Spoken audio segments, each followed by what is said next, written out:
لا تنسوا الإعجاب بالفيديو والاشتراك بالقناة وتفعيل الجرس.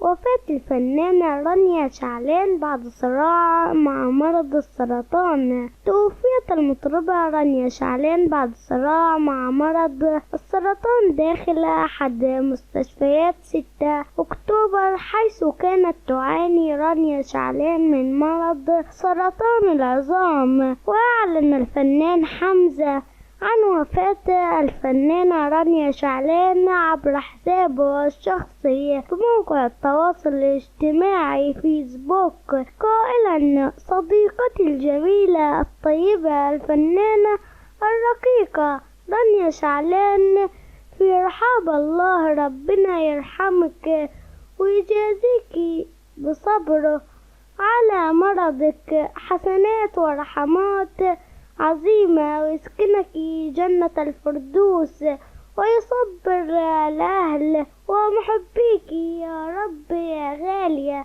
البقاء لله والدوام لله، والله يرحمها ويسكن فسيح جنتها. والسلام عليكم ورحمة الله وبركاته.